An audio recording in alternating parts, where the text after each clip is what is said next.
Hello, brothers. This is Tim Vincent, and I'd like to thank you for giving me some time to visit about what Alpha Phi Omega was like back in the day and what it means to me since my time in Kirksville. So let's start off with a history trip all the way back to the fall of 1979. That's when I had the opportunity to pledge this great organization and become a part of Epsilon chapter. What I found was a chapter in a period of transition.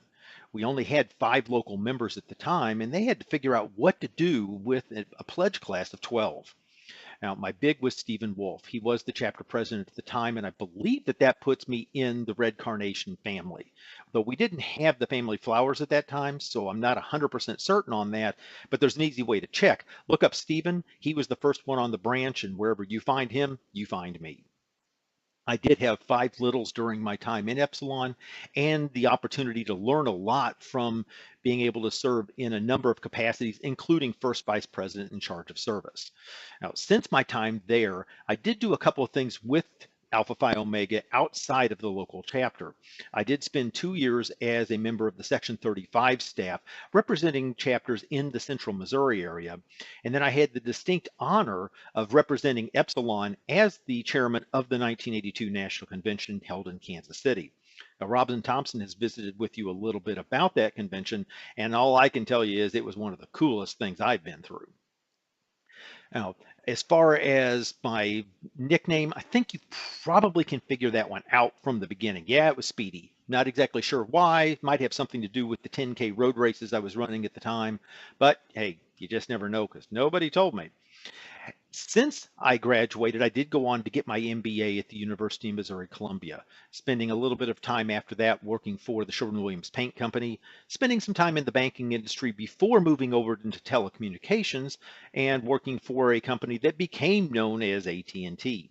I've been with AT&T for 25 years and currently work as an IT project and program manager, specifically dealing with projects with budgets of excess of $1 million in our large business arena.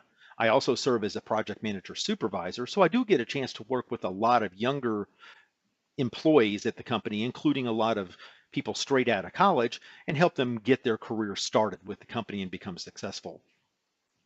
Outside of that, though, I've never been one to sit still. I always wanted to be involved in a lot of different activities. I was involved in for quite some time with the JCs. That's an organization also known as the Junior Chamber or JCI, serving as chapter president a couple of times.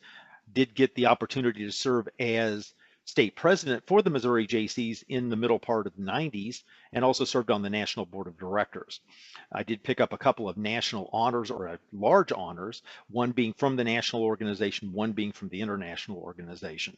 I have served as state president for the JCI Senate in Missouri. That's the organization that's on the international side. And I currently serve that organization as a national program manager over one of their largest programs. For those of you that are out of St. Louis, you might recognize the Baldwin Days Festival. I also was involved with that for 14 or 15 years, and I spent 11 of those as co-chairman helping run the festival as a whole. And then I've been involved in a number of different other activities, including being a deacon in my local church. Now, one thing I was asked to discuss a little bit is what did the organization mean to me? And I wanted to hold that until the end. Bottom line is, I could talk a lot about what it gave me as far as recognitions. I could talk about the national recognition. I could talk about this sectional distinguished service key I was awarded, but that isn't it. I could talk about the service that it gave me the chance to do, of whether it be dance marathons or Camp T-Bird. But again, that wasn't it. What I gained out of this organization was a sense of brotherhood I had not seen before, and in a lot of cases haven't seen very much since. And a perfect example goes back to 2012. What happened then? Well, in October, my wife passed away of a massive heart attack. I've received a lot of phone calls of condolences, a lot of cards in the mail and such, but very few of them meant as much as a card that I received that had a postmark from Kirksville, Missouri. Yeah, you guessed it, it was from you guys. You had taken the time to get chapter members to sign the card. You'd signed the inside, you'd signed the back. I think even a couple of you even had signed the front because you were running out of room. That may sound kind of funny, but ultimately what that does is it shows how important brotherhood is to this organization, because to be honest with you, most of you hadn't even met me. only a few of you might have back at the 85th anniversary spring formal. But outside of that, you really didn't know. And so I wish you the best to be able to take that sense of brotherhood with you once you graduate and move on to your career.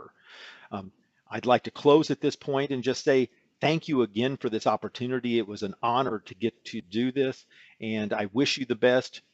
I'll talk to you all at another time. See ya.